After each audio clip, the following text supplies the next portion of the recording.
Muita gente se pergunta por que os professores universitários, não só das universidades públicas, na sua esmagadora maioria, apoia o PT e a esquerda.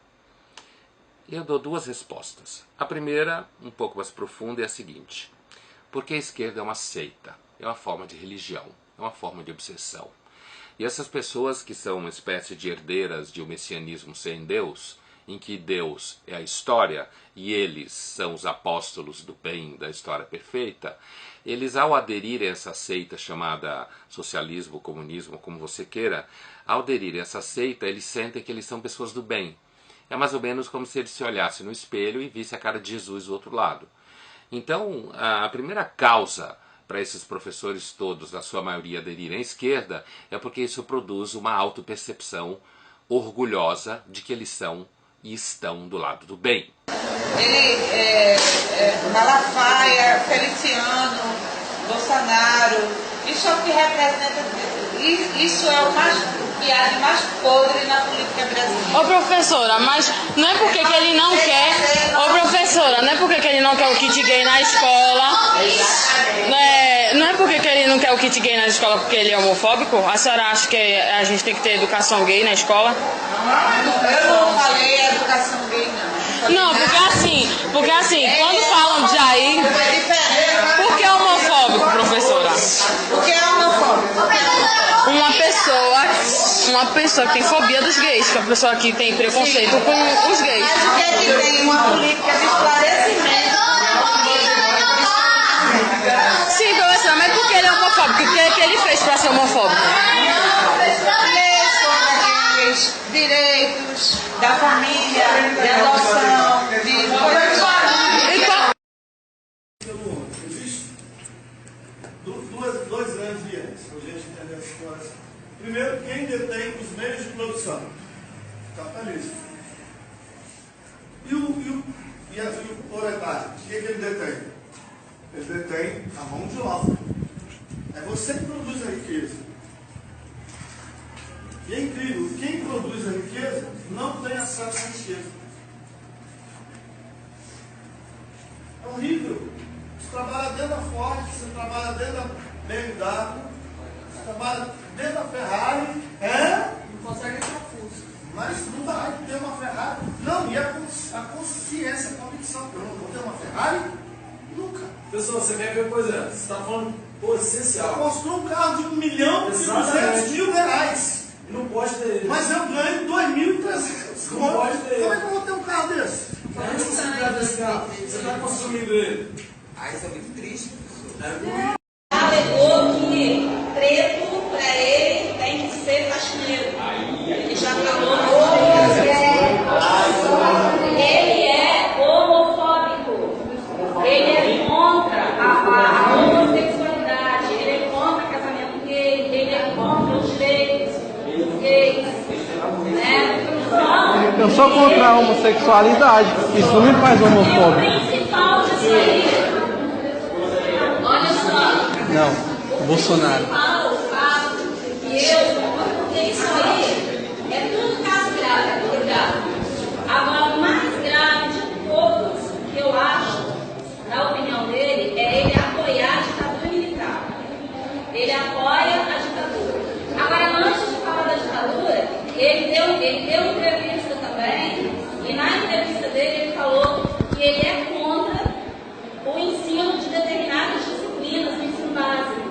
Quais disciplinas? Geografia, a história, a filosofia e a sociologia. Por que ele é contra essas disciplinas? Porque são elas que colocam vocês para pensar. Ele é homofóbico. Ele é o rei da homofobia. Ele tá falando. Não, lá tá ele. Tudo que representa retrocesso nesse mundo. Mas por que que ele é homofóbico? Por que que... Pera. Ele não é... Ele é ficha limpa. Tá certo. A senhora aqui... É o quê? Ele já foi citado inúmeras vezes Jair Bolsonaro. Sério?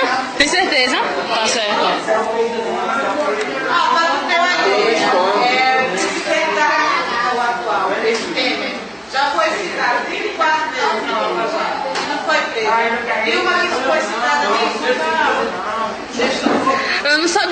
que Jair Bolsonaro, ele foi citado não sei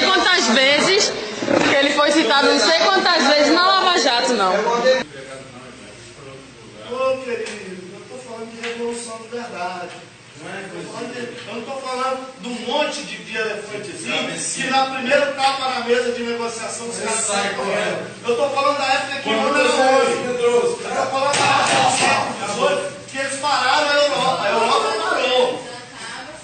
Hoje em dia, uma negociação, o patrão dá um tapa na mesa e todo mundo sai correndo. Por quê? Somos massa de manobra. É um monte de gente de mente obturada. Obtuso, sabe? E ele pode ser manobrado. Se eu parar, se eu desistir de que eu não vou conseguir formar mente, formar ser humano, pronto para ser um revolucionário, pronto para ser crítico, eu posso direcionar. Eu continuo vivo dentro da área da educação porque eu acredito no trabalho que eu faço. Essa aula de hoje é o trabalho que eu estou fazendo. É semente que eu estou plantando. Os outros professores trabalham também, a questão política, trabalham, mas professor de geografia, professor de história, filosofia e sociologia são os que mais trabalham. Então eu estou aqui trabalhando com vocês nesse trabalho. A gente está numa conversa informal, mas eu estou orientando vocês com relação a isso. Ele quer tirar isso do ensino básico. Ele falou isso na entrevista da STV, aquela vez que ele veio aqui no Espírito Santo e foi aclamado, né, carregado, jogado para cima pela educação. Aí, com relação, vocês ouviram? Eu vi, como mito. Ele foi capa do jornal A Tribuna. Bolsonaro é recebido como um mito em Vitória. Ele foi recebido dessa forma mesmo. Agora, com relação à ditadura militar, ele falou na entrevista, numa das entrevistas que eu fiz esse cara, que ele vai trazer o lado bom da ditadura de volta. Ditadura existe lado bom? Ditadura tem lado bom? Não, né? No voto dele lá, quando ele votou a favor do impeachment, na declaração dele, ele homenageou ele homenageou o maior torturador da ditadura brasileira. E ele homenageou, esse cara é o cara que torturou a Dilma, lá na época da ditadura. Esqueci o nome dele. É Ustras. Isso aí. General Ustras ou Lustras? Ustras. General Ustras, isso aí. General Ustras foi o maior torturador da ditadura. Ele não torturava, gente, pesquisem a respeito. Ele não torturava apenas adultos, não. Ele torturava crianças de 2, 3 anos de idade. Na frente dos pais. Os pais relatavam, os pais falarem o que ele queria. Tá? E não foi 1, 2 ou 3 casos, não. Foram inúmeros casos. Ele torturava mulheres, ele torturava idosos. Ele foi o torturador da Dilma. O povo brasileiro é o otário. E quando é que a gente vai mudar isso? Quando deixar de ser otário. Como é que deixa de ser otário? É saber o que está acontecendo. Para fazer revolução, a primeira coisa que você tem que estar é revoltado. Do jeito que eu estou agora no lecionando nessa aula. Enquanto você estiver satisfeito, gente, satisfeito não faz revolução. Desde fora no proletariado, a consciência de classe, pois sozinho ela é incapaz de ser adquirida essa consciência. O que Marx está falando? Pelo amor de Deus, ajuda a distribuir isso para o povo. Ajuda a conscientizar. O proletário sozinho não sabe dos seus direitos, não sabe dos seus deveres, que a Colena acabou de falar. Ela faz os acordos da empresa, só que ela está do lado do monstro. Como é que ela vai falar para você? Tem dito, se você meter o ordinário no pau, você não vai ganhar 1.500, não, você vai ganhar 5.000, 6.000, meu filho. Eu não deixo ser roubo, porque isso é roubo, não tem outro nome, não. Tirar dinheiro de pobre, de trabalhador, é roubo. Mas, se o seu direito é 5.000, eu te pago 1.500, o que é isso? Pessoas lutando, só numa sociedade porca e utópica igual essa, o trabalhador não está mais nem pedindo aumento, nem condição de sobrevida. O trabalhador está pedindo para poder ir trabalhar e voltar vivo para casa. Os motoristas fizeram uma paralisação, uma greve. O que vocês estão querendo? Aumento? Não. Melhor TIC? Não. Vale saúde, refeição? TIC? Qualquer... Não. O que você está querendo? Voltar vivo para casa. Porque eu trabalho numa empresa... Não quero falar uns bem prazo. Eu trabalho numa empresa tão miserável, que nem a minha vida ela me garante. Eu saio para casa, eu vejo a minha esposa, eu não sei se eu vou voltar. Eu vou para casa, eu não sei se eu volto. Uma estrelinha aí. Nós iniciamos com Utopia e terminamos com Marx fechando.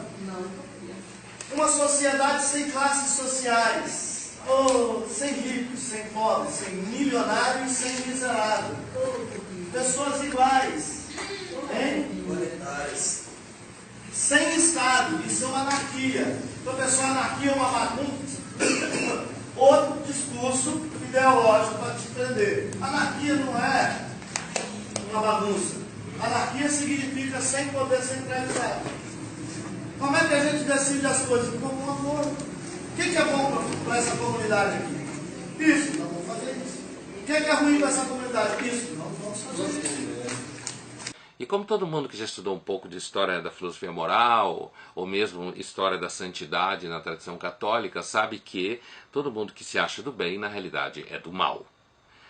A outra causa é um pouco mais prosaica, é porque você ser de esquerda, e no caso defender o PT e as seclas, você na realidade faz parte de um grupo, de uma networking, e nessa networking você tem amigos, você tem verba na universidade para pesquisa, você tem, é mais fácil passar em alguns concursos, seus orientandos têm mais chance de inserção no mercado, você é convidado para falar em congressos e colóquios, você tem poder nos colegiados, ou seja, enquanto a primeira razão é uma razão, digamos assim, mais psicológica, porque esses professores querem se sentir parte do bem, a segunda razão é uma razão, digamos assim, mais sociológica, porque fazendo parte dessa networking da esquerda dentro das universidades, eles têm mais poder. Portanto, a segunda razão prova que a primeira é falsa. Eles não aderem a essa utopia de que existiria um mundo perfeito e eles estão realizando esse mundo perfeito. Eles aderem a isso, inclusive, para ter um monte de alunos que os seguem, gostam de ser gurus deles. Mas a segunda causa prova que eles não são santos. Eles aderem à esquerda porque eles sabem que assim eles vão ter mais poder dentro da universidade. Portanto, essa adesão é uma forma de corrupção do caráter.